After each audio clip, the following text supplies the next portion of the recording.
I don't think. I mean, I think Justin does. Justin? Well, no.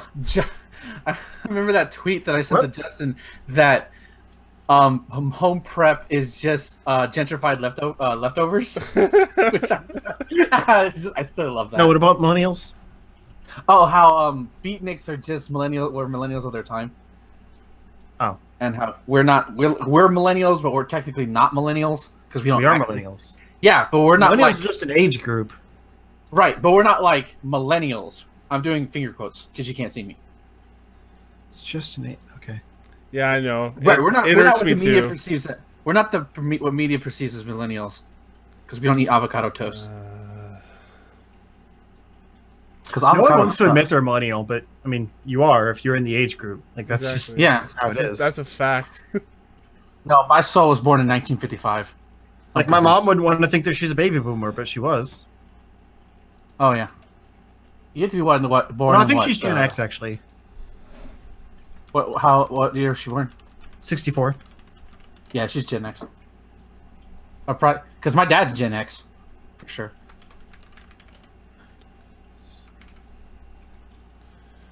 Guys, we're turning 80 this episode. Are we 80? We're 80 now. Wow. No wonder my knee hurts so much. No wonder I have back problems every day. I'm gonna have back problems. Just waiting for it to happen. I'm surprised you didn't know about that Stephen Amell thing. Look, I don't fucking watch indie wrestling. Like, you know this. You don't even watch you don't even watch WWE. I watch NXT, okay? I'm just not active. Do you actually watch NXT?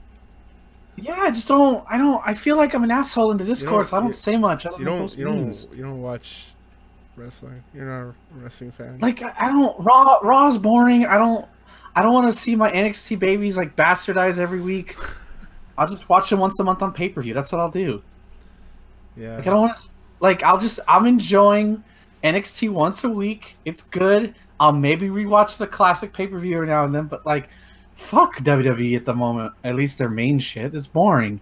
It's always boring in the summer. Nothing happens. Well, we have an exciting show this weekend. Oh, definitely. It's gonna be lit. All right, not bad. Justin, what are you up to? You're bitter, Ben. That trailer is actually pretty dope. No, I'm not bitter. I'm fucking burnt because that first season was ass, and I need to see an episode. Because you can things can improve. No, you're right. But until I see an effing episode, I will not be convinced. Because there are very talented people who can cut amazing trailers, and then their movies/shows could end up being ass. So that's fine. I agree. That's my stance. That show burned me, man. That show pisses me off that it existed. Colleen and Misty together. That's so good. I don't care. That's fine. If I want to see them again, I can just look at pictures on the internet.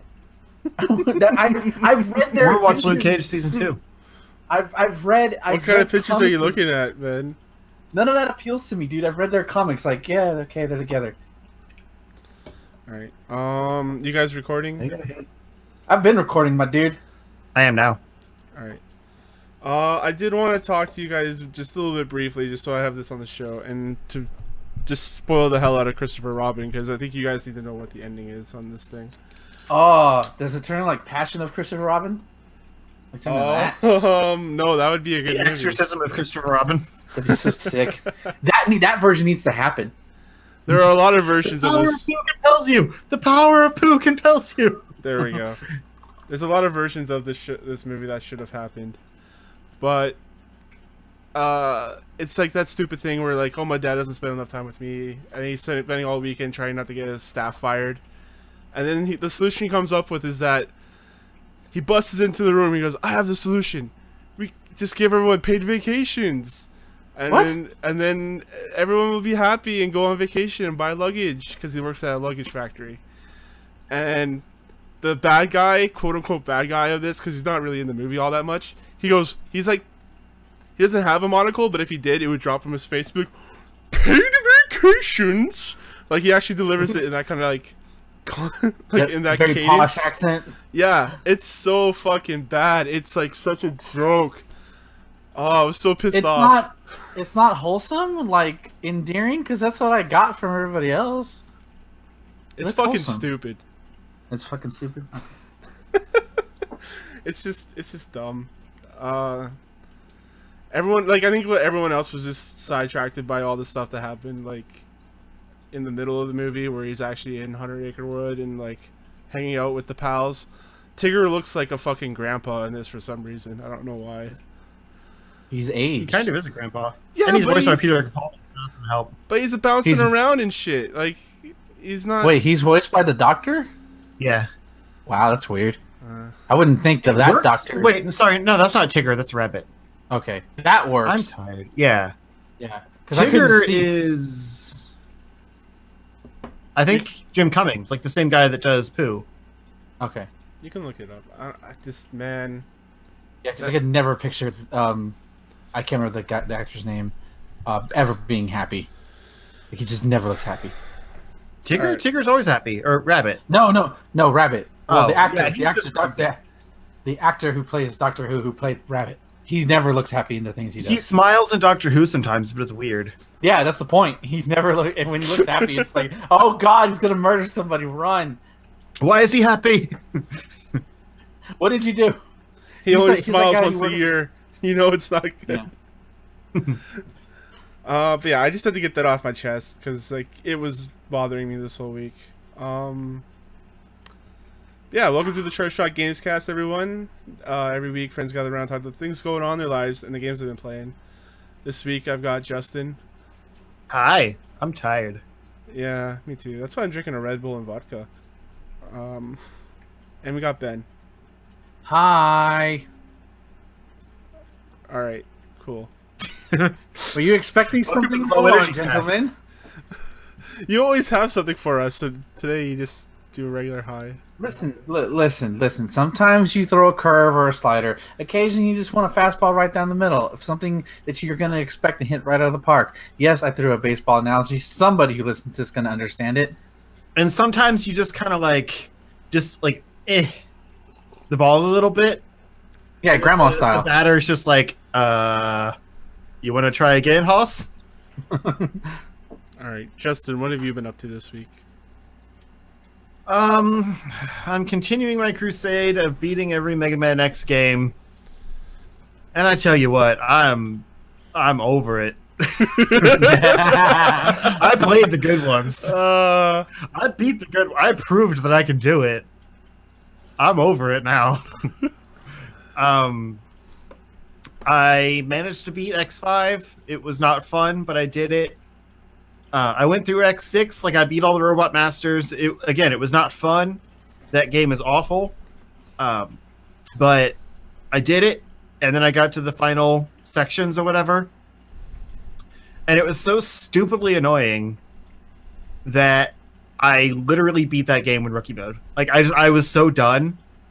I was like, I don't care anymore. Like this game is stupid, and I don't like it, and I have to continue playing it for my own state of mind. So, I mean, I did beat it, but I beat it like a baby. I don't care. I mean, you could have done the cooler thing and found the ultimate armor, and just ultimate. I mean, I don't know if you beat it with 0. I'm presuming, right? Or did you beat it with X? I don't remember because that's what I do when I play X5. I just get the ultimate armor and just do that dash move over and over again to Sigma's ugly fucking face in that game. I think I did beat it with 0. Yes. So you went the bitch way out. No, because 0's better. Yeah, sure he is. In your imagination, he is. But X5 at least had the black armor.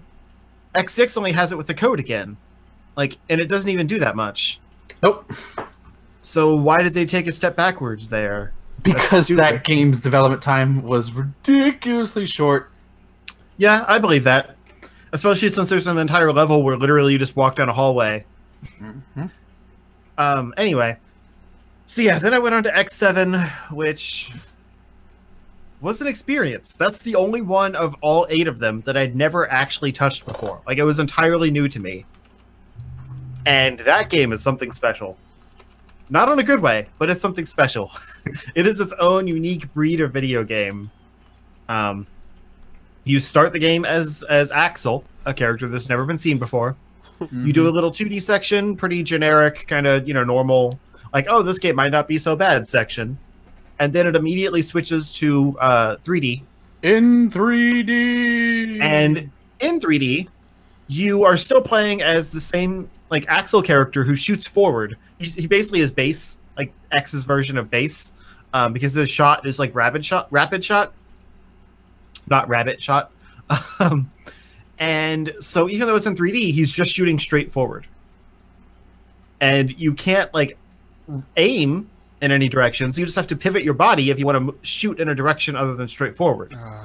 You also can't dash in any direction. So if an enemy gets close to you while you're basically pivoting yourself in one direction to shoot at them, you can't just like dash backwards or to the side or, you know, dodge roll or anything like that. You have to turn around and dash forward the opposite direction. It makes no sense. And just like the controls are just not built for 3D. God damn it. So this entire game, like most of the game is in 3D. Yep. I thought maybe it would be a good mix of both, but no, there's maybe 2 levels that are like 90% 2D. The rest are 90% 3D. And almost all of the Robot Masters are in 3D.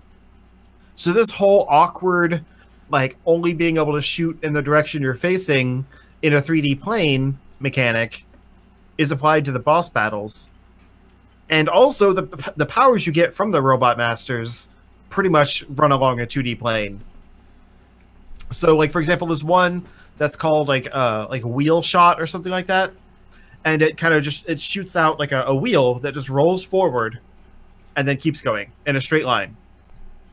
So pretty much anything you want to hit with it, just nope, it's gone. And you can't do any other shots while it's moving.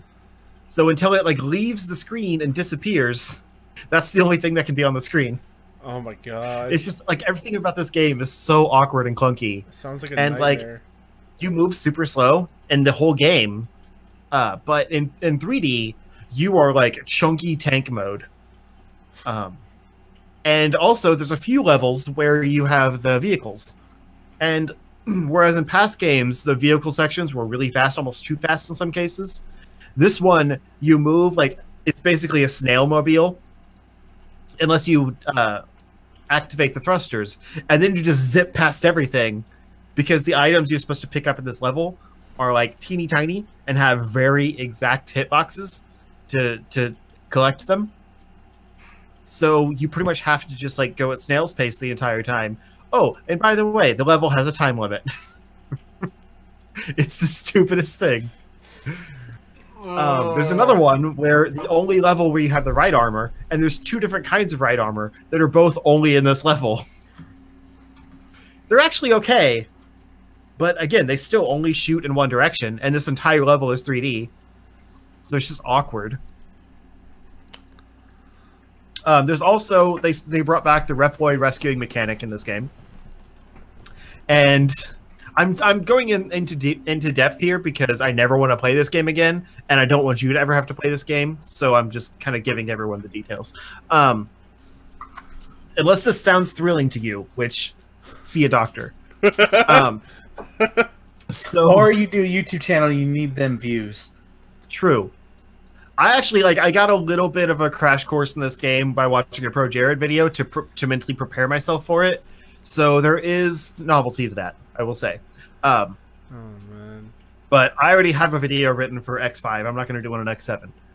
But yeah, what was I saying? Oh yeah, they brought back the Reploid rescue mechanic. And they're easy for the most part. But like if they get killed, they're gone forever and you can never go back and get them. But the only problem with this is, like, for the most part, you can just go grab them and it's not a big deal. They're pretty easy to see. They don't hide them very well. But they are pretty much the only way that you improve your skills throughout the game. So, like, some of them, random ones, have, like, power-up things attached to them. So you can slot them into, like, your power, your speed, or your special. For the 3 different characters you can play as. And they do different things depending on which one you get. But all you can really see is like the next slot up. So you might have to like put 2 things into the power before you see what the 3rd power thing is, if that makes sense. And it's not like it's always just like makes your main attack stronger. There's like different things. Like after you pick first 2 sections of the power grid. The third one reduces damage by half. That's huge, but you don't know about it until you fill your power bar by 2. And also, like I said, if any of the Reploids die, they're gone forever. So, like, if one of them dies that would give you a power-up, you can just never get that power-up. So, like, I'm at the end of the game, but I ended the game with, like, not full power on either of my characters. And I'm pretty sure I could never actually get full power on them. So, like, you kind of have to pick and choose which ones to upgrade, but there's no way to take it back. You don't know what the next upgrade is until you buy the previous one. And it's seemingly random which Reploids actually have the power-up chips that you can slot in. So it's just weird. And also certain random Reploids will give you, like, health upgrades or weapon bar upgrades and things like that. Those also exist in the game. Like, you can still find the hard upgrades, like 1 per level, the energy tanks, the weapon, or the weapon tanks, things like that. But random Reploids also give you those. So, like, unless you get all 15 or 16 or whatever on a level, and none of them die, you can never get everything in the game. Also, you start the game with Axel and Zero. Who's missing in this Mega Man X game? For a good chunk of the fucking game. Yeah. So remember how I said that you if any of your Reploids die, you can never get them again? You have to rescue, like, I think 30 Reploids. Actually, no, more than that. It's like in the 60s, I want to say. Like 60-some Reploids before X decides to fight with you. Why do He's not even gone or anything. I don't want to fight anymore. He's just off being a pacifist. He's like, I'm old, even though I'm a robot and can't age. I'm old and I'm tired of war. Call him for what he is. He's being a bitch in X7. Yeah, he is. Like I said last week, you have a gun arm. Suck it up and fight. But yeah, like, you have to rescue all of these Reploids, so hopefully none of them die, before you can get access to X. But by that time, your other characters have gotten so strong that there's really no reason to use X, because he's never going to get as strong as the other two. And since there's already, I don't think, enough Reploids in the game to fully power up the 2 characters that you that you are able to switch between at each level, bringing in a third character just means you're neutering the other 2 that much further. So I just played the entire game as Zero and Axel and never touched X in his own game. I literally did not play as him at all in the entire game, and I'm on the final Sigma fight. But I will say there's some cool mechanics in the game, like the ability to switch back and forth between the 2 characters that you take into a level. That's really cool, but that's done way better in 8, so I'll just, I'll enjoy it more in that. And the 3D sections aren't inherently bad. Like, the level design in this game is just bad, in general. Like, it's not a well-designed game. The levels are boring. The enemy placement is pretty much random. It's not even, like, hard. It's just, like, you'll run into a group of enemies that, by the way, your shots auto-lock onto because it's, in a 3D field, so it's just kind of like holding the shoot button and then everything dies as you run forward. And then there's, like, long stretches of nothing. And the only thing that makes it hard is the controls are awkward, so half the time you'll, like, try to do a wall jump, and it'll glitch out, and you'll fall into spikes or hole or whatever and die. There's also a few levels, like one where you're on a highway, and it just kind of loops around, like, up and up and up. So if you fall into a hole, you just drop down further into the level, which is actually a pretty cool level design. But it's just frustrating because, like, the animation for when you get hit takes forever. So you'll just keep falling. You have no recovery animation, or you have no chance to recover because the recovery animation takes so long that you just, like, end up landing, and then you're still recovering. Wow. And, like, if you get hit by an enemy and, like, you're like jumping or something, you'll almost always fall off the platform because you just kind of, like, get knocked in an arc and drop, and you can never recover from that. So most of my deaths were just annoying cheap deaths from falling off a platform or the game actually glitching and not letting me wall jump. A crucial ability in a Mega Man X game. But again, the 3D level, like the idea of 3D levels in a Mega Man X game isn't terrible. Like I said, some of the stuff with the ride armor is actually pretty cool. Like some of those levels, but the camera sucks and is so close to you in the game that like you kind of have to like stay as far back as possible, especially with some of the ranged characters, where the lock-on doesn't work if you get too close.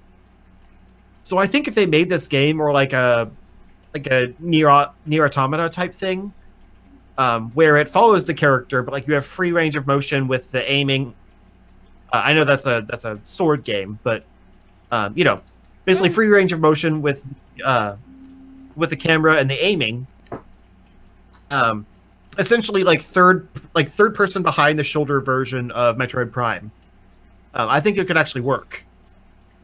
Take some of the same level design, kind of have some acrobatic elements like the platforming, where like in Metroid Prime it's very limited unless you get the screw attack and can kind of have a few sections where you can do wall jumping and stuff. And like a Mega Man X game, you'd be third person, so you'd kind of have some maneuverability up walls and things like that. But you would actually be able to use the other stick to move your aim and shoot, and there would be some aim assist there. The weapons would be a lot more like utility, so you can actually use them to do different things in the levels, and they'd be a little more open and things like that. And then there'd be kind of like seamless transitions to the cameras where like it's behind your shoulder, and then it like shifts around, and suddenly you're on 2D going for a while. What was something that did that recently? Crap, I can't think of it. There was a game that kind of did that, where like it shifted up your positioning on the level on the. Was it Nier Automata? For what? I haven't played it. For what? I don't. Like where you're going and it's like behind your back, and then like you're going along, and it'll like kind of the camera will pan, and you're in a side-scrolling section. Yeah, that's Nier Automata. Yeah, I was just gonna say, like, as soon as you said Nier Automata, I was like, you know what? That would actually be a badass Mega Man game if they decided to go that way. The second Nier Automata. That's what happened. Well, just think about it, because like that game's also about like androids and like life and like why do machines fight and stuff like that. So like, imagine if Yoko Taro made a fucking Mega Man game. That would just be mind blowing. Right? Like it could work. God. Like that philosophy and that gameplay with Mega Man characters, that'd be so cool. Yeah, and I wouldn't mind seeing that for an X9. Like, take that 2.5D mentality and apply it to a modern game style, and I think they could make it work. Like, fix X7, basically. But X7 is garbage. So, like, they can't do anything about that game, but they could make that style of game work if they just retooled what they screwed up on it in X7. Yeah, X7 just sounds like it was made by people that hate you. Yeah, and what's funny is like there's actually a few level designs that could be clever, but it's so much of just like you're just walking along and like you skip past all the enemies because you can just go around them, and the platforming isn't good, so you're just kind of walking from point A to point B, going around enemies, and then getting to the other side and like going through a portal that takes you to the boss, and then you fight the boss, which is always really easy. Half of them I would just like. My attacks would do so much damage that as Zero specifically, I could just stand there, slash, like taking damage, and they'd be dead before I died. Like that, the game is it's boring and slow, but it's never hard. Yeah. Like that's the thing. The only thing hard is how terribly it controls and how much it gets in your way. But like X5 and X6 were punishingly difficult because they were just bad level design. Like designed to kill you. It was never smart, and like the challenge came from like the levels being challenging. Mm-hmm. It's just like, where's the exact place we can put an enemy to knock you into the spike pit behind you? Okay, let's put 5 enemies there. X7 is basically the opposite of that, where it's like we're going to put some spike pits there, we're going to put some holes there. We're going to randomly throw some enemies into the level, but all of it is easily avoidable, and you can just go from point A to point B. It's really boring. Nothing feels like it's like crafted in a good way, but it's not offensive in any way. Like I just kind of blew through that game, the levels took a while because they're unnecessarily long, and if you die, you start back at the beginning. Like I said, it's just slow, so it takes a while to get through the levels. Yeah. But it's harmless. That's the thing. It's like X7 is just forgettable. It's bad, and it's easy, and it's slow, and it's forgettable. But I don't really get the hullabaloo about it. I mean, I don't want to play it again, but it's just been a time waster, basically. I don't know. I think people make too big of a deal out of it. I think the reason it was such a big deal at the time was because it's like I think that was the first PlayStation 2 Mega Man game, right? Yep. And so like it was like the first like time we see Axel. Yeah, first I get time, that. Yeah, it's like all this shit that Mega Man fans have never experienced before is being thrown at them, and then also it's just a bad game on top of that, so it's just like hugely rejected. I mean, it's blamed as the downfall of Mega Man, and I totally understand that mentality. But I would argue the downfall of Mega Man started with X5. And this was just kind of like the peak of let's just churn something out because the Mega Man name sells. Yeah. It's far from the worst offender of like terrible Mega Man games. Yeah, it's just that belongs boring. to Legends 1. You're just saying this shit just to trigger him. Legends 1 is not amazing. Legends 2 is much better. I will actually agree with that. But also, you forget there's crap. I don't remember what it's called. The Battle Network? Mega Man Battle Transmission or whatever. Oh, the GameCube one? Yeah. Yeah, that's bad too. That game is offensively bad. Nobody cares about Battle Network, so we don't talk about it. Yeah, but like they tried to take that gameplay mechanic and apply it to a 2D side-scroller game. Yeah, it's awful.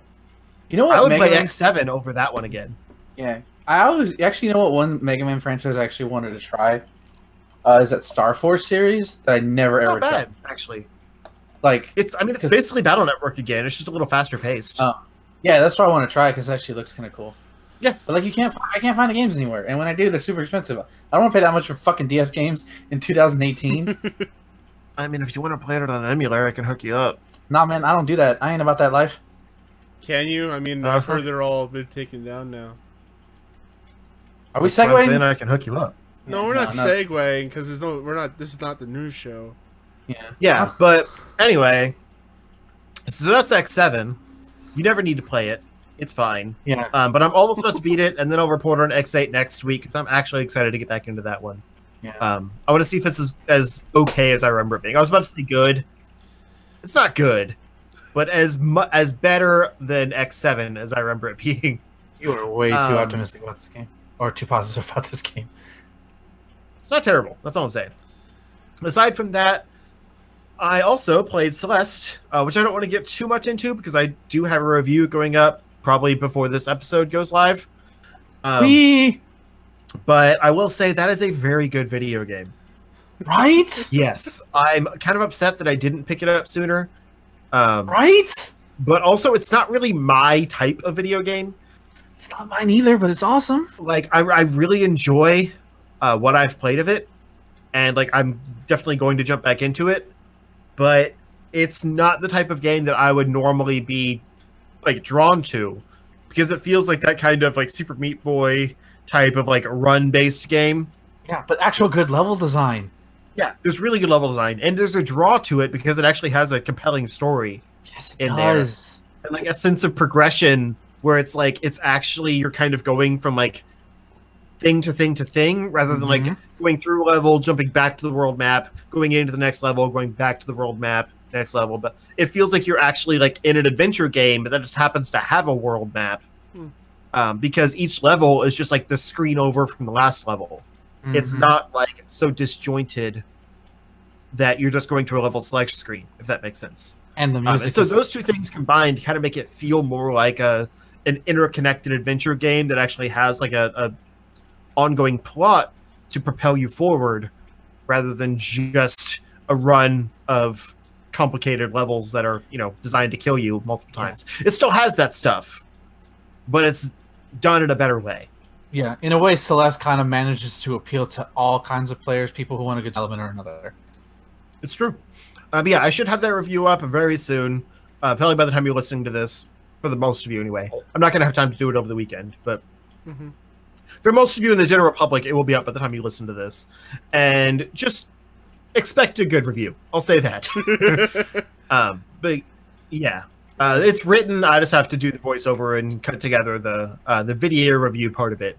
And I want to put that out with the text reviews, so it takes a little longer. But if you want to... but yeah. If you want to get an early sort of review, you know, you can go to my YouTube channel and my more Mavericks sort of style of rambling about it, where I kind of just regurgitate my thoughts on the game. You can go check that out. It won't nearly be as sophisticated as Justin, but I speak from the heart. Yeah, I mean, it's good to have multiple outlooks on things. I try to take a more critical mindset, although there's not much to critique about this game, honestly. No, you just gush from the heart. Both ways work. Yeah. But yeah, I will play more of that. And I've got a friend coming down this weekend, and I'm going to have him try it to see what he thinks, too. Yeah. So, after hearing Ben talk about it, I thought about getting it, and then it kind of slipped my mind. And then I got the email in from Nintendo saying, hey, we got some Nindies here, if you want to play them. And so I gave the code to Justin. And now that Justin's talking about how great it is, now I kind of want to... I need to get in on this action. Yeah, it's you won't regret it. Like, I spent $20 on it before, like I said, before I went to Chicago, and it was easily the best $20 I spent. Yeah. Fair warning, though, if you play on Switch and use the puppy dog controller like I do, your hands will hurt. Yup. I got a Pro controller. Yeah, it's kind of tight on your fingers. Because you're like, there's a button to grab the wall, and so you're holding onto that while moving in a precise direction and hitting the jump and dash buttons, and it feels like like some of the old GameCube games where you're just you're juggling too many buttons at once. It's not a bad thing. It's just worth noting. All right, we'll move over to Ben then. Okay, well, I guess I'll report back on Octopath Traveler. How are your travels going? I have successfully beaten every single chapter 2 for every character, and I'm really liking this game. You know, again, I've laid sort of my issues, and those still kind of portray themselves, or they're really ugly heads. But now that I've gotten every single sort of chapter 2 characters storyline, I kind of know what they are. I know which one I like the most. I like the little character moments. Like, it's just a fun game to play. I love the worlds. Again, I love the world setting. I still think my personal favorite, though, and I won't go into spoilers this time, but I still think my personal favorite is Primrose, because of how dark it was and how unexpectedly dark it was. Olberic's is pretty interesting too. He's a warrior. I kind of like his whole character arc, which is like, you know, because of the events that happened at the beginning of his story, and he's basically like, well, what do I fight for now? Like, he's kind of he's not a samurai character. He's a knight. It's two different things. So, but he's kind of like that wandering swordsman. I'm like, well, what is my purpose now? And like, while he's trying to figure that out, him trying to figure that out is actually pretty interesting. But still really good. I found it interesting though that, having played through that, the game definitely wanted you to go in certain order with bosses, because I picked Primrose's boss first, and she was pretty difficult, or that boss was pretty difficult. It wasn't anything super crazy. But then I went, like, you know, it tells you what level. Recommend a level this, recommend a level that. And I was like, well, I'll go to Alphen. He's the apothecary character. His story can't be dark. Oh, boy, it is. It's pretty grim. And I'm thinking, well, level 22. I'm level 24, 25. I should be good. Oh, my God, that boss pissed me off so much. Like, Jesus, I actually have to look up a guide to, like, okay, what is the recommended team for this? Because I just got tired of it. But then I think only one other boss gave me problems, which was Ophelia's. And this is a minor spoiler, but I feel like I need to say it. With Ophelia's boss, the gimmick with that one is that he'll, like, every encounter, each character kind of like has a little shield icon, and you need to break it to sort of deal more damage. Well, you're always going to deal damage, but when you break that shield, you're going to deliver a butt ton of damage. The thing you fight in Ophelia's chapter after will constantly raise its how many levels how high his defense is basically. And like that was like, oh my god, how high? Okay, I know how high you are, and just whittle. It's like just chopping down a tree. But that annoyed me. But subsequently, every other boss fight was pretty much like, I don't want to say easy, because I don't think I was over leveled. I didn't feel over leveled, but like it was pretty much, you know, okay, 2 minions do this, and then I'm gonna wait back here and chill. Oh, you killed my minions. Oh, I died. Oh, plot. That kind of thing. It was, but I'm really enjoying it. I'm still loving this game. My expectations are sort of lowered from it. I'm interested to see now that I know more about these characters, what twists and turns are coming in Chapter 3. Because unlike JRPGs where lines and betrayals and all that stuff from a mile away, even the best written RPGs, you can see that coming. But with this game, I don't, because it's not a centered story, and each character kind of has their own sort of progression, and because they're more mature stories than any other JRPG I've ever played before in my life, I have no idea what to expect. And honestly, that's super fucking exciting, because I don't know how to handle this. What emotions am I going to feel? Am I going to feel angry? Am I going to hate this character? Is he going to commit this move or, you know, like this? I don't know. And that's super fun. I haven't had this feeling in so long. I will say, one of my favorite little quirks is Cyrus. He's the mage character. One of my favorite. I call him Doctor Strange because he pretty much is. Where he's like this scholar character, and like he's like popular with the ladies, but he doesn't know it.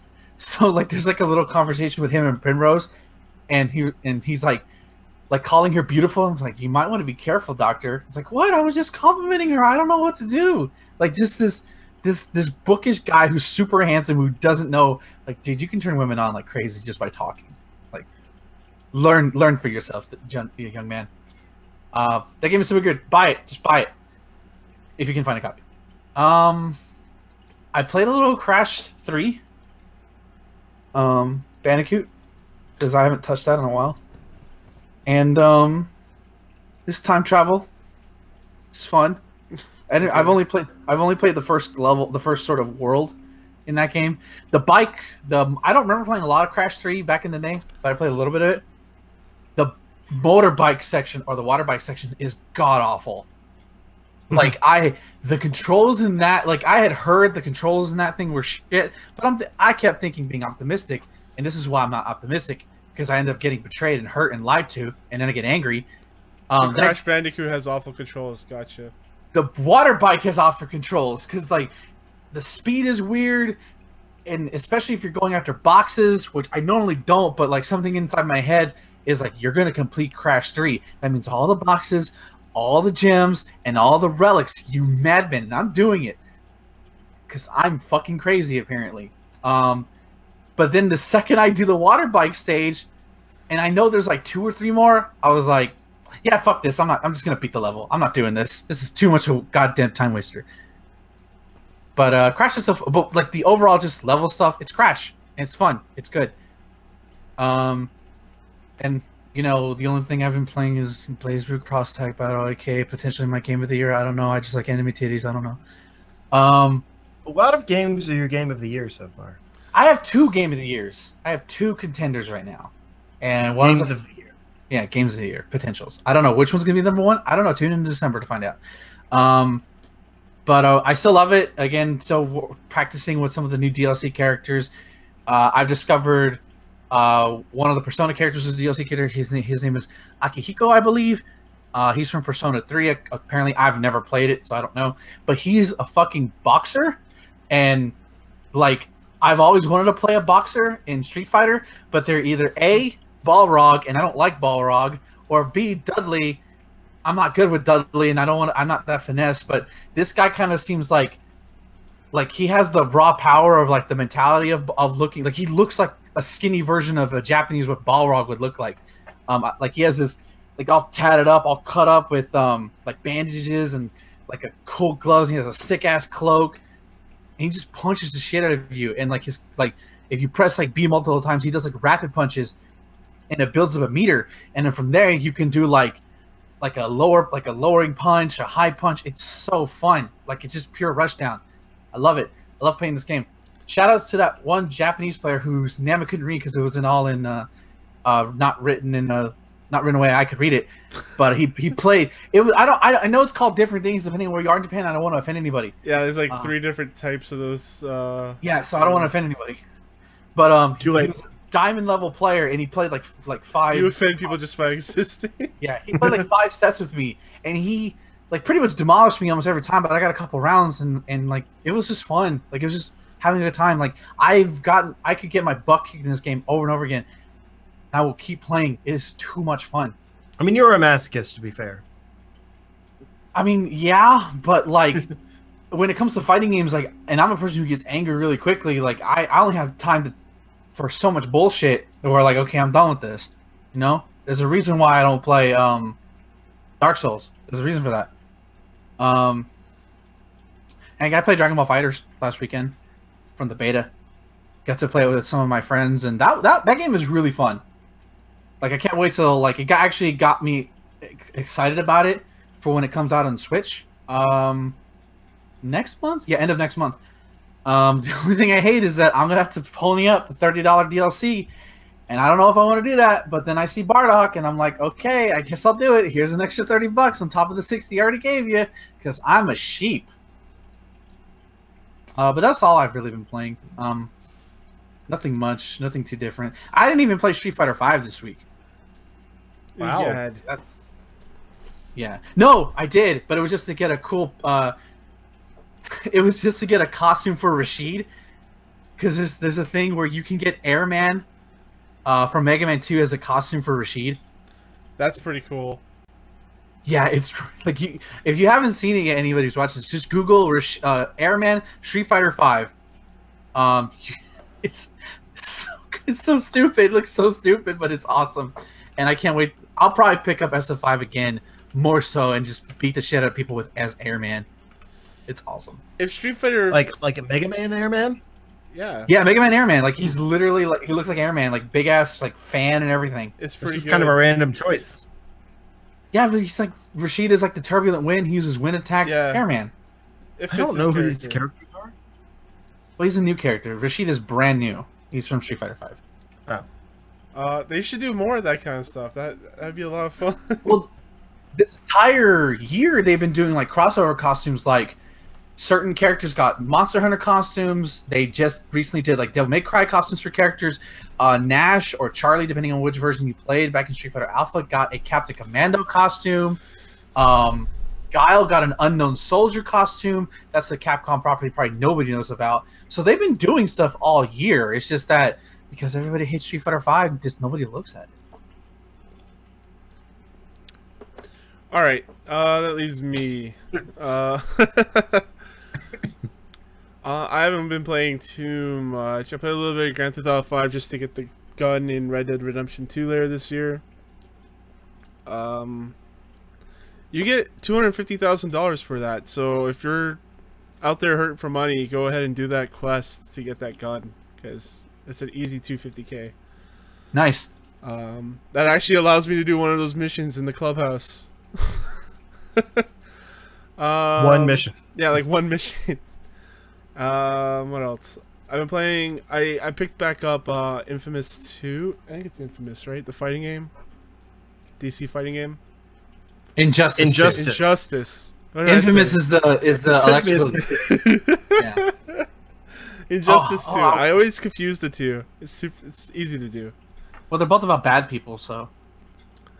I'm enjoying the story on that. At the beginning of it, I didn't know if it was a prequel or a sequel, because it's kind of like Yeah, it plays with time weird at the beginning a little bit. Yeah, at the beginning, but then you get into what happens after Injustice 1.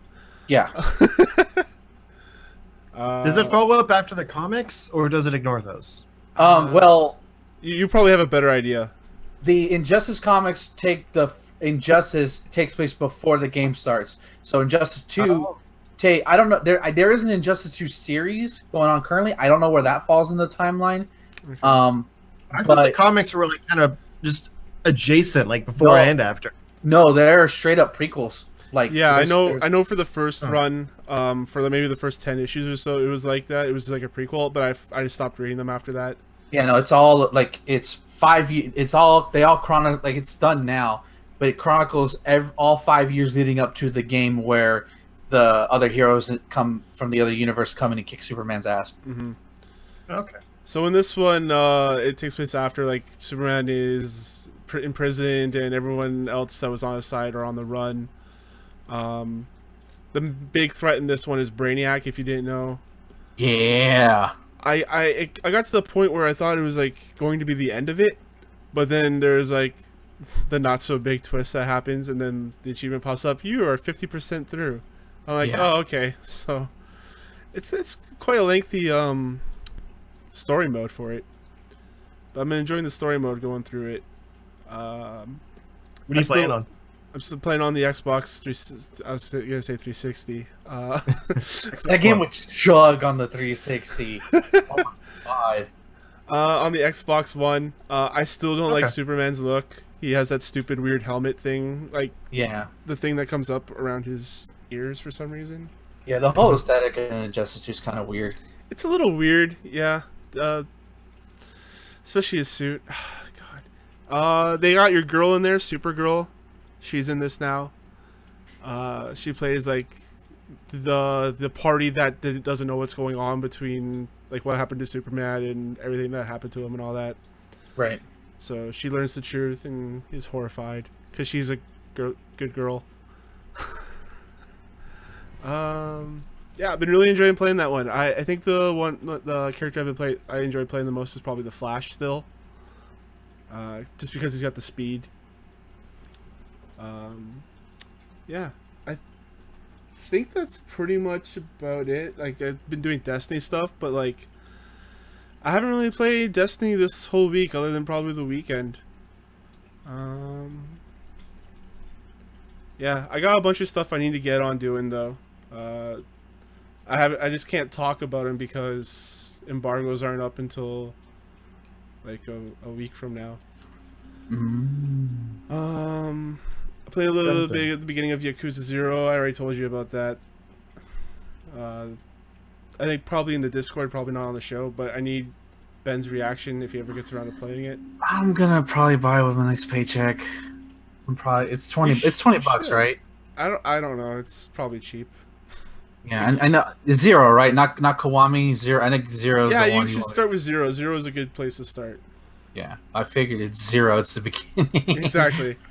Like the first 30 minutes, there's a pretty awesome part in a karaoke bar that I won't say anything more than that. Okay. I know Yakuza's known for its silly shenanigans, so yep. When I'm wanting to jump in, I'm glad all of them are coming to modern, like at least PC, because like they're older games, so I know my PC can run it pretty easily. Yeah, man. Yeah, a bunch of stuff I can't talk about. But you can talk a lot about not talking about it. Yeah, exactly. Let's move on. Savage. Justin, where can we find your stuff? You can find me on YouTube and Twitter if you look up Zero Score. Again, when this goes up for everyone, Final Fantasy IX will be back, so that's exciting. Also, past stuff is still up, like the N64 videos. But yeah, that's what's new. Ben. You can go to twitter.com/zero is a bitch. Whoa! That came out of nowhere. Too harsh. Well, it's not my fault you like a bad character. You can go to twitter.com/marvelous Diggy. You're a bad character. I know I am. Why do you think I want to die every night? Anyways, you can go to twitter.com/marvelous Diggy. I don't normally promote my writing my review site that I work for, the greenlanterncorps.com. But by the time this comes out, I will have they just ended a run of a series called Hal Jordan and the Green Lantern Corps. Just ended with issue 50, and I will be I will be naming I'll be naming the 10 best moments of the series out of all 50 issues. So look for that if you like Green Lantern. I highly recommend if you curious about Green Lantern or never read a Green Lantern or are a Green Lantern, didn't read this for whatever goddamn reason. Check out that list. Maybe it'll give you incentive to read the series. Where is it located? TheGreenLanternGore.com. You can go to, and if you go to twitter.com/MarvelousIggy, if you hit the pinned tweets, I'm not emphasizing that anymore because that joke is old. You can still see my Octopath Traveler sort of Rambo video. You see that, and I'm not gonna let it fool me. Twilight Princess is being recorded. Still no date, but I'm kind of just enjoying playing the game again because I like that game a lot. Like a lot. It's flawed as fuck, but god damn it, I love Link. He's my boy. Sorry, there was a moth that flew at my face. Careful, it's gonna turn the moth. So that's the appropriate response to that. Yeah, that's the appropriate response to any of my Let's Plays. But that's all I got to promote.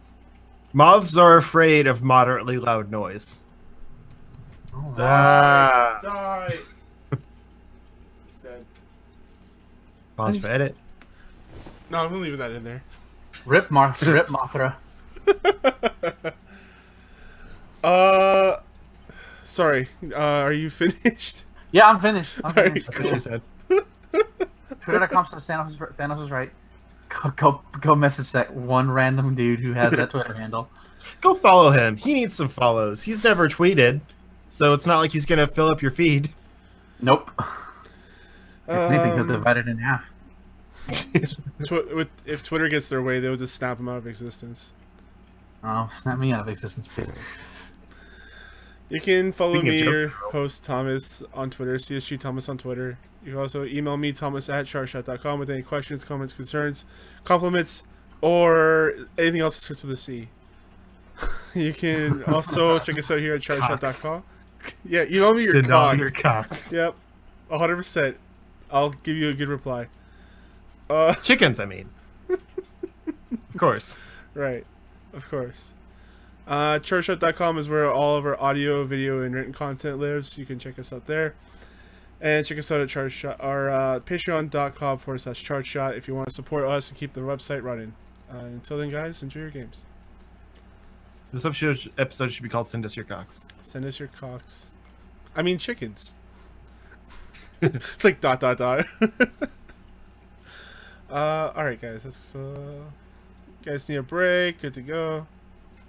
I'm good. Let's go. Alright. Ben, you there? Yeah. Right. Cool. Hello, everyone. Welcome to the Video Game News and News Show, hosted by your host, Thomas. Justin's here. He was talking. What's up? I usually talk over people, so okay, cool. Just know that I'm here if I'm talking over someone. Alright, cool. And we have Ben. Thanos did nothing wrong. Except kill people. Hey. It's called Do I have mercy. to bring up the Nazis again?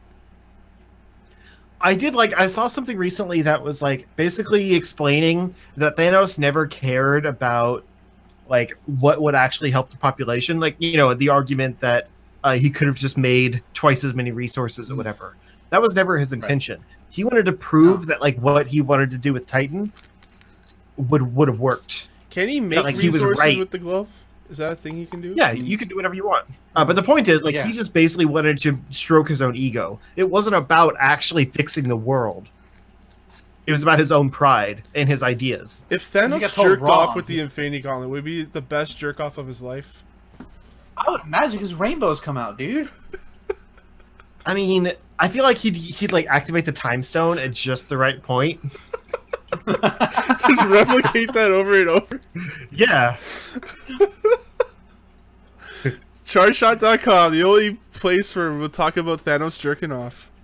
Infinity I'm pretty sure you can go to Pornhub for that shit if you want it. I guarantee you that's a thing. I really want an Infinity porno. Oh, that's such a good name. Infinity porn. Oh. And it's just got like an infinite jizz Thanos moment at the end. Instead of snapping his fingers, he just strokes his cock. Yeah, he's like, you should have aimed for the head of my dick. Oh my god. You realize we have to sue a porn company if they use that, right? Because that's our shit. Yeah, I mean, it is cataloged now. Alright, speaking of infinite powerful creatures, Diablo. What? What? That was a transition. Come on. I think. All right. Diablo 3 is coming to Nintendo Switch after all. That was a sentence, I think. Alright. Yeah, basically last week we were talking about how it was rumored that the Diablo 3 is coming to the Switch.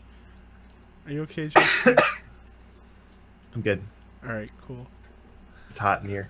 Yeah. Yeah, so last week we talked about how it was rumored to be coming to the Switch, and it was pretty much confirmed in a leaked report by, I think it was like Forbes? Yeah, it was Forbes. Yeah, Forbes. Yeah, it's all about confirmed. Well, that wasn't last week. That was just earlier this week. It's been a long week. Yeah. States that the Switch version will cost $60, full price. It will include Diablo 3. Absurd. Reaper of Souls, yeah, it's been out for a while, but Blizzard can do that, right? How old is fucking Yes. Diablo 3? Going to vanilla? Is it like 6? It was 2012. Yeah, so about 6. About 5 Well, years. it's like, here's the thing. It's basically 2012 to 2013, because when it launched, it was not the same game as it was a year later, Correct. but it still launched in 2012. Yeah, this game should be fucking $40 no mask. It should. And, like, to be fair, it includes all of the expansion stuff, including the Necromancer class, which is like $10 right now on its own. I think on PC, the base game is like $30. Both expansions are another $20 or $30. So basically, if you bought it anywhere, it would be $60 for all of this content. But that's still absurd. If they're going to put it out on Switch, it should be at most $50. Sure. There was some exclusive content, though, which is kind of cool. You can be as There's Ganondorf fan. some unique armor themes that are based around Zelda stuff, like Ganondorf. There's also some cosmetic Majora's Mask wings, and I think a sword, like a Zelda sword or something like that. It was listed elsewhere. This isn't a good article. I think the common thing we're learning is that these big news articles don't know how to fucking write or format their fucking things. Yeah, Because we what can I never find originally found had that included. Here, let me go here. This is great radio. I know, right? I'm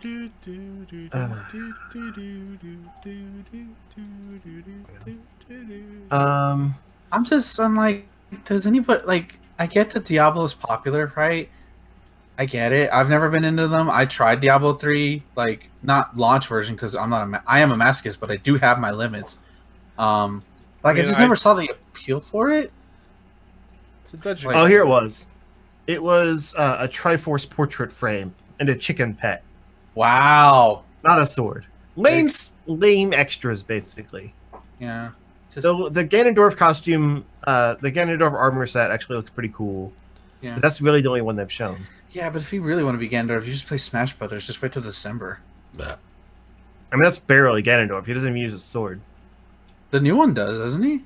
True, he finally does. Yeah, the new one does. So yeah, But I think it's just in like physical smash attacks. yeah, it's fine.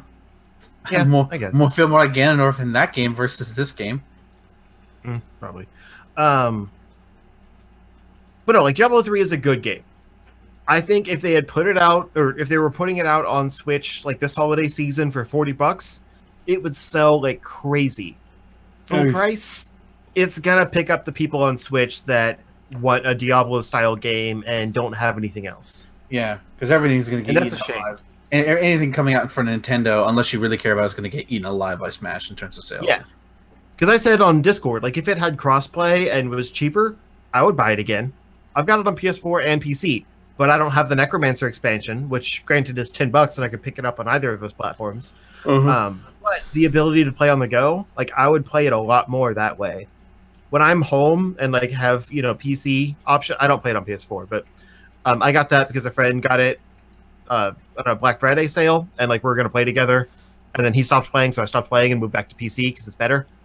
But yeah, anyway, if I'm at home and on PC, like I usually don't choose to play Diablo. Sometimes I'll jump in every now and then, but like on Switch, if I'm just out somewhere and I'm like, I kind of feel like playing some Diablo. I could jump in there, like pull up a character from PC that I, have leveled up to like level 60 or whatever, and just run a few missions with them and move on. Or start a new Necromancer character, probably, because that's what I would do instead. I have like 8 characters already. Wow. Yeah, there's only 5 classes in the game, and I have 8 characters. Do that math. But full price, no cross-platform play. I'd be starting completely over again for $60 again. Like, yeah, there's no marketing there for me. Yeah, and I'm not the audience, but a lot of people are going to see it the same way.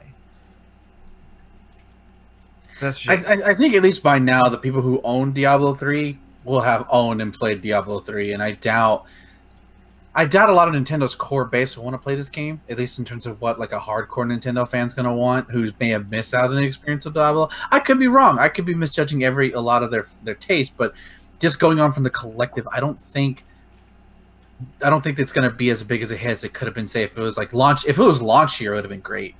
Because like you had kind of had, well, it wasn't sparse. If it came out earlier this year, when the Switch was truly dead, and we just had nothing but ports, and you have this game where you can keep, it's built on replayability. Am I speaking out of turn when it's? No, it's replay. It's like you just complete the game and then keep playing it. Yeah. We're like, it's gonna come out in the holiday season where we're getting a new Mario Party and a new Smash Bros. Yeah, it's gonna get eaten alive. Yeah, not to mention the World Ends With You comes out this holiday season, as well as the HD remaster of Tales of Vesperia, another huge RPG that a lot of people are wanting for. It's gonna. Well, I was focusing on multiplayer. Oh, okay. Well, I was focusing on games that other people may have wanted that actually have relevance versus a game that's 5 years old that a lot of Nintendo fans not want to buy and won't incentivize. Whatever. It's been a long time. Or that it won't incentivize PS4 PC owners. Is it on Xbox One? I don't even know. Who cares? Yes. Okay. Well, they don't play the game because nobody plays the Xbox One anymore. I mean, I just talked about hyperbole. Damn it! I live in the world of hyperbole. Exactly. You go on their interface, it just says 1, and it's Thomas because he's the But yeah, no, this is dead on a. I'm calling it DOA. Well, here's the thing. Like I said, there's some cool stuff in here. Like the fact that you can actually sync 4 systems together and play multiplayer without a Wi-Fi connection on your own system is really cool. Like that is an exclusive feature that's great. LAN parties are back. It sells at multiplayer. Yeah, exactly. That's the first thing I thought of, LAN party. I used to do that with my dad all the time. Just play Diablo LAN. But also, you have to be together for that. And if you're together, you might as well just send it up on the TV and play that way, which is just like you can do on other consoles. Get the screen real estate. Sure, you do. I can see your argument there, but multi-Switch households. I don't know. Two kids. But also, the problem with this is that it's going to not sell well, like as well as they want. And this is their first like big collaboration between Blizzard and Nintendo in 18 years since StarCraft 64 on the 64. Jesus Christ, it's been that long? Yeah. And as I mentioned, Diablo was also... Or no, sorry, that was PlayStation. Dang it, I looked that up and it was only PlayStation. I think you made that same mistake before. I did. They were the same system, except one was 4-player and one was 2-player. I get them confused a lot. Yeah. There's not much similar between them. I'm stupid. Yeah, it's the first major collaboration. Isolate that clip between those two companies. And if it fails, we're not going to get any more collaboration between Blizzard and Nintendo. And we could. It's just bad timing. Yeah. Like, it's going to be a good version of the game. It's got some cool features, and they're putting some effort into making it, like, unique with the exclusive armor set and things like that. But I feel like it's going to fail, and it's going to affect their relationship, which sucks. Right. You know what would have sold? Overwatch. Overwatch with Mario, with like Nintendo exclusive shit for characters. You telling me I could get a Princess Peach outfit for Diva? Oh, I guarantee you that would fucking sell. That game is hot. It's still hot. I mean, that's probably coming. They did mention, like, in this same announcement that they could see Overwatch coming to Switch. God, I would play that. I think you guys are worried about nothing. I think it'll be fine. It's Blizzard. It's Diablo. I think it'll do okay, but it won't do the numbers they're thinking it'll do based on other games that have been coming out for the Switch. Yeah. If they're, I don't know what the release date is, but if it is up against Smash is just it's a beast on its own. Like, I mean, it said later this year, which I could maybe see October, and then it would do okay. But that's still October is Mario Party. Yeah, October's Mario Party. yeah, Dark but no one Souls. cares about Mario Party. Dark Souls is coming out. Sure I they guarantee do. more people would rather play Dark Souls than Diablo. Party, like, If you were as going, far as if the you party, have the like, choice multiplayer. between Diablo 3 and Mario Party, you're gonna pick Mario Party. Yeah, It's a a totally lot more people would pick Mario Party. I guarantee. yeah. If you're thinking a game specifically built for like shared system multiplayer, Mario Party is going to blow Diablo 3 out of the Mario water. Party is a 'cause- party game. Diablo's an RPG. You can play on your own. Yeah, but more people want to. That's what they want to have fun. They don't. Well, they also want to hate their friends by the end of the night, but they want to have fun. But it's not a multiplayer. Like I'm seeing it as You like, have to think can for the just play Switch it on your audience, though. own. Yeah, Switch audience like they travel. They go. They don't require data. Like they can take a Diablo on the go with them. That's awesome. Like that's what. But Diablo 3's draw is the multiplayer still, just like Mario Party. I don't know. It's still fun. It's more fun on its own than Mario Party is. I'll give you that. No, you play Mario Party alone. That's just sad. Yeah. Mario Party. I'm not speaking from experience or anything. You know, I'm All just my saying. friends Hey, are a few of here. those games have had pretty good Mario. single-player campaigns. Luigi, Waluigi. Anyways, yeah, you guys, good. Next story. DOA. Just do an awkward transition. All right, awkward transition. If only there was DOA 6 news, and you could have used that.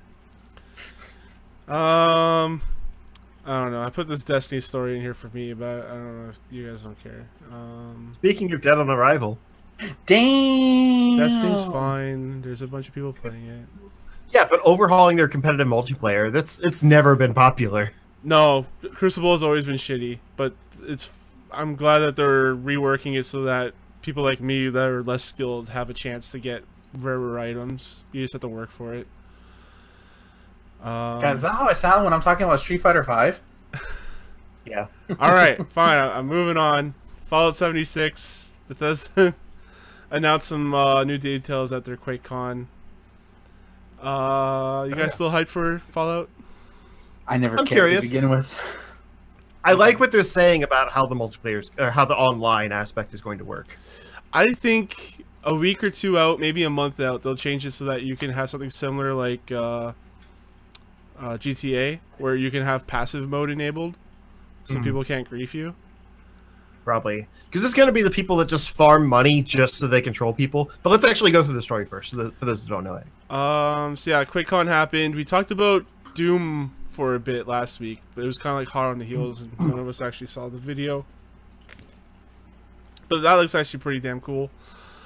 The highlights of the announcement was that their special, which is like their different senses. I can't remember what the hell it's called. Like their different The perks 7 and that. like stats. Yeah, the stats. Your strength, your perception, your endurance, things like that. So it's returning. Players will find it supported by a card-based perk system. Higher a player's number for the attribute, the more perk cards that may apply. Higher special traits mean players can rank up cards too, boosting their effects. And then they're talking about the PvP combat system. Developers thought of ways to deal with the misbehavior of people that run around turning into assholes or turning them into content. That's what Howard said. Killing other humans will put a bounty on your head, and a revenge system lets them come back and kill their adversaries for double the usual payout. So that's what made me think about the passive mode in GTAs, because there's something similar to that in there. But I like this because like it feels very Fallout. Like in those games, if you do something bad, headhunters will come after you, and you can take them out and like see the letter about like the bounties that they have against you. And like, you know, rob all of them, but then even stronger headhunters come after you to avenge the ones that you killed, and it just keeps going and going and going until basically you die and they get the money from you. Yeah. So this is basically the online version of that, where you are the headhunters going after the people and you take their money if you beat them. So like, sure, like I said, there will be the people that just farm money just so they can be dicks and troll people because they have access and they can get away with it. but it is going to discourage the average player because they're like, well, crap, you know, the whole economy here is based on how well I survive, not how often I kill people. So it's not worth it to kill them when they're going to take way more money from me in the process. And I think that'll help the games feel more collaborative. I could be totally wrong. A lot of online games are not well balanced, but it's at least like it shows they're trying. Mm-hmm. Yeah. They also announced they're trying to strong arm Sony into allowing cross-platform play, which I thought was interesting. It's not going to work, but they were trying to say that they're threatening to keep their online games like Elder Scrolls Legends and potentially Fallout 76 off of Sony platforms until they allow cross-platform play, because everyone else gets along. So if they're the one holdout, then maybe they shouldn't get these games anymore that are online and supposed to be collaborative. Yeah. I don't think they said Fallout 76. I think that's you can already pre-order for the PlayStation 4 version of that. I think it was just for the card game. Yeah, I think it was just. Yeah, for I think it Legends. was too. Yeah, And I was meaning like they were threatening for future games. Yeah, Like, I don't think so. I think this is just them like trying to get that to work because everyone wants it to work. But the thing that they just like looked around and was like, oh, we have this Legends thing. Maybe this will have enough leverage. And it's like, I don't think. No, if they had said like the next Elder Scrolls will not be on a PlayStation console because Sony refuses online, even though that game doesn't have any kind of like online sort of thing.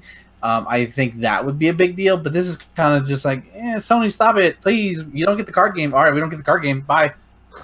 We don't need your mediocre card game. Bye, Felicia. I mean, it hasn't worked for like Minecraft or Fortnite yet, so I don't think Elder Scrolls Legends will make a difference. Yeah, exactly. Yeah. But eventually, there's going to be enough bad press around it that maybe it'll be worth it, you know, monetarily for them to. It has to be. Allow.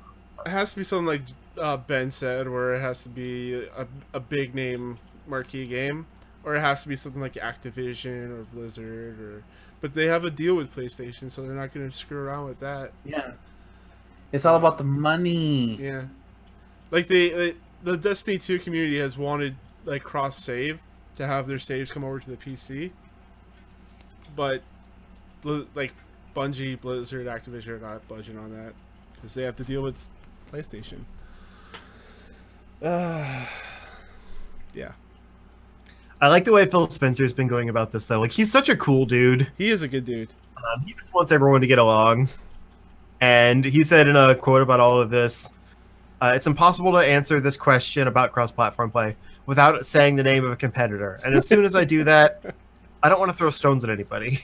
Like, aw, it's Phil. Yeah. Nah, Phil, he says, start throwing hands. Throw shade. Say you're not into gaming and it's your kid's birthday. You buy them a console. I buy my kid a console. We happen to buy consoles of different colors. You bought the blue one. God. I bought the green one. Now those kids want to play a game together, and they can't because their parents bought different consoles. I don't know who that helps. It doesn't help the developer. The developer just wants more people to play their game. It doesn't help the player. The players just want to play with their friends who play games on the console. So I get stuck in who this is helping. Right. It's a valid point. No, he's not. He's pretty much right. But I just love the way he says it. Just it's let so sweet. everybody play with each other, except for FPS games and PC users. 'Cause that shit, console players would get slaughtered. That's the only where I wouldn't allow it. But Even a lot of then, times that they do allow happens. that. Yeah. I wouldn't want to play cross-platform PC game FPS because I feel like, well, that's an instant death. All right. Well, you're not wrong. I think you just have to opt into it. Like with Fortnite, you opt in. Okay. You start with your own console, and then you can opt in to everyone. Yeah. But yeah, Phil Spencer's too good for this world. Throw hands, Phil Spencer. Think like He Sega won't. in the 90s. Throw hands. Speaking of PlayStation, Spyro Reignited trilogy has been delayed to November. Oh, great. wow. Mediocrity got pushed to November. Nice. It's fine. It gives me one more time to beat Spider-Man. That's what I was thinking as soon as this was announced. I was like, Justin's gonna have more time for Spider-Man. Yeah. So yeah, this has been pushed back out to November 13th for PS4 and Xbox One. Yeah, that's pretty much it. They said it's just to polish the game a little more. Yeah, and Which is good, you know. Put the entire game on the disc, maybe. What? I doubt it. Wait, what? I don't care about that, honestly. Like, people are like, I'm not going to buy this game because only the first game is on the disc and then the others are downloads, and that's stupid. If I pay for a disc, I should get all 3 games on a disc. Like, who cares? I get most games digital now anyway. Get over yourselves. It's not the end of the world. It's 3 games. What do you, like, it's basically 3 PS4 games because they're all completely rebuilt from the ground up. Yeah. Well, how do you expect it was all on one disc? Yeah, this hurts people that are just don't have good internet, or they're just in a place where they can't really access the internet. Yeah. Would they rather have 3 discs inside of there? You're telling me they couldn't fit 3 games inside of a fucking Blu-ray disc? That's bull. No. They could totally Usually, even when they do fit a game inside a Blu-ray disc, you have to download extra content for it. Because Yeah. Blu-rays aren't really that... I mean, they're a terabyte, but that's nothing in game development these days. It's just like we all know that feeling, right? Like as soon as you buy Spider-Man, you're gonna have to go home and install that, or well, I guess you're gonna buy it digitally. But if you bought it physically, you'd have to wait. Day like one a patch. day. You have to wait like a whole day to play the game. Yeah.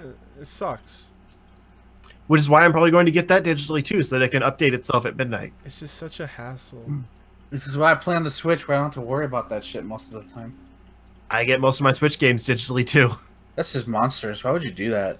Because I have a 32 gig card in it. Why not? Yeah. Buy a fucking bigger memory Why would card. I carry around a bunch of carts with me? Right. And I could just carry one. And I use my PS4 as a Blu-ray player, so half the time when there's a disc in it, I'm like, ugh. I have to take this out and find the case that it goes in. This is first world problems, right? Yeah, maybe stop being lazy for like 5 minutes. No. But then again, I also usually with my Blu-rays, I'll get the game, I'll get the movie, and then put it in my shelf of Blu-rays. Get the digital code, put it in Voodoo, and then never touch the Blu-ray again. So I really just never use discs anymore. I think is what we've learned. I'm still holding on to that Blu-ray dream. I like to own the Blu-ray because, like, if I want to take it somewhere, it's a lot easier just to bring the disc with me in case they don't have access to Voodoo. Or, like, you know, then you've got the DVD and the Blu-ray copy in there together, depending on what they have, and it's just, yeah. Unless you're Infinity War, in which case you only get the fucking Blu-ray. Yeah, Disney's so cheap now. They used to give you all of those, but I think with Black Panther, it was that way too. All you got was the one Blu-ray disc. No digital copy, no... No, you got a digital... I got a digital code. Oh, I didn't get anything. Wow. It was just the Blu-ray disc. You have to buy the 4K version to get all that stuff now. Yeah. Blu-ray's become the new DVD. It's the inferior thing. It's so stupid when it's not even that... Fuck 4K. Right. That's why I just buy things digitally. But then it's the same price as if you buy... Yeah, so just get the fucking box. That's what I do. Which makes sense when it also includes a digital copy. When it doesn't, I'd rather just buy digital for that price. Yeah, but it can't look at my shelf digitally. Until they can do that, I'm gonna buy physical.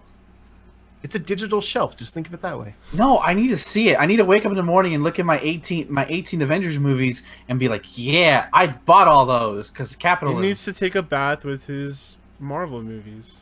I like to just like look to my desk to my left and grab them like, yeah, I remember watching that, and then putting it back and never thinking about it for the next 3 weeks. I can just hit the Voodoo button on my smart TV That's like and not see fun. all of the movies there. That's not fun. I don't That's have just a boring. Voodoo button. That's going into Wall-E sort of territory right there. Uh-huh. Well, I know Wally where predicted the Gus's future. Oh yeah. Well, I plan to I just die wanna- before that shit happens. So.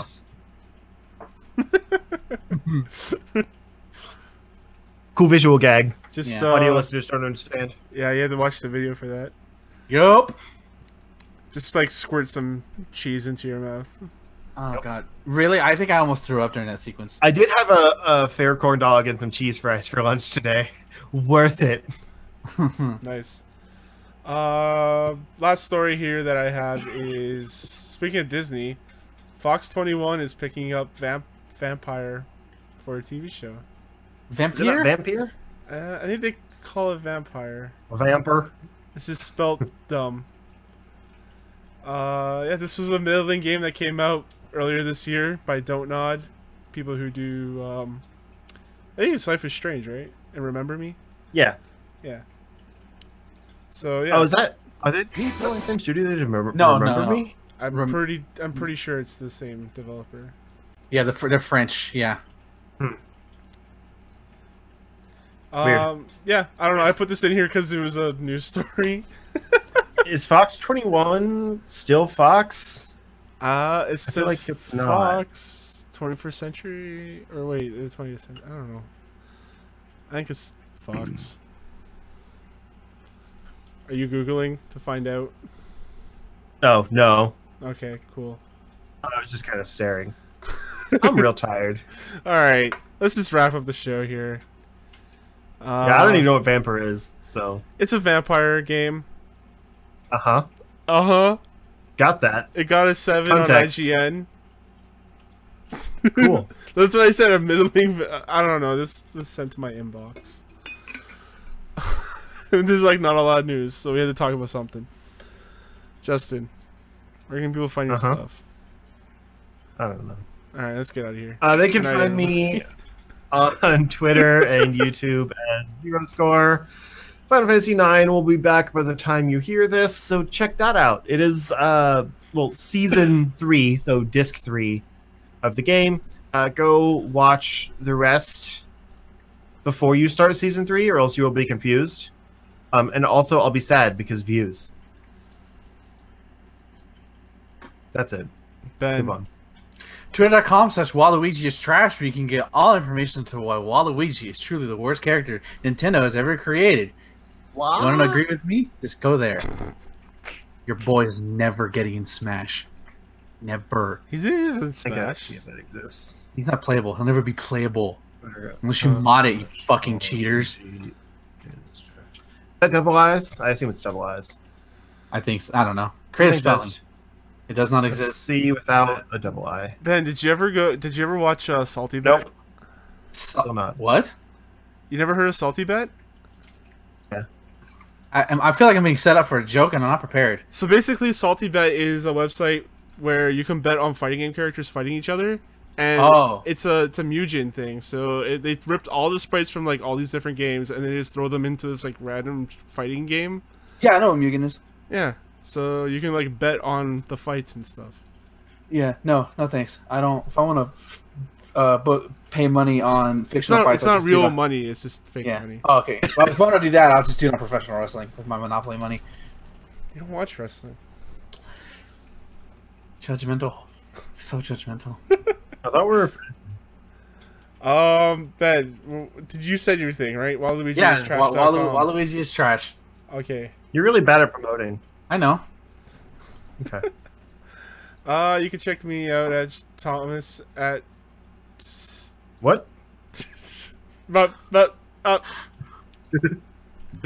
reboot.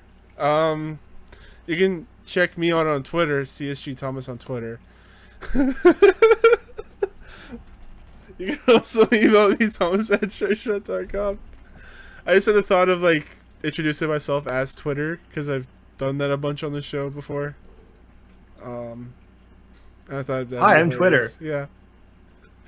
Yeah. Did Check you us know out. that the co-founder, like the current, like owner of Twitter, is from my state? What? Yeah. So that's. I found that out when I proud was of. looking up, like local celebrities to contact for work. Is that Jake? Oh no, you have to call him by his proper name. Piece of shit, Jack. There you go. Oh, Jack. Yeah. That's what I meant. Yeah, Call him by his proper it's name. Jack Dorsey. Okay. Yeah. Jack, piece of shit, Dorsey. Why are you? He's fine. Being hostile, because that man has no integrity. I mean, he ruins He's everyone's fine. lives for a while now. Yeah, He's well, fine. He's not. I mean, yeah, you're totally right. I'm being stupid. can't defend the enabler, man. Sorry. Yeah. What has Twitter ever done for anyone? Well, it made me you guys. Yeah, I guess. Well, that's that might true. have been a bad thing for y'all. All right, let's go. Chartshot.com, audio, video, written content. That's where you can check all that stuff out. We'll be a review of Celeste up soon. Yes, let's review up soon. And until then, guys, enjoy playing your games. Good night. Waluigi's trash. You're trash. I know. Wahaha. Wait. Wahaha. There we go. Wahaha is more Wario. Waluigi. Okay. I'm gonna put this up in the morning.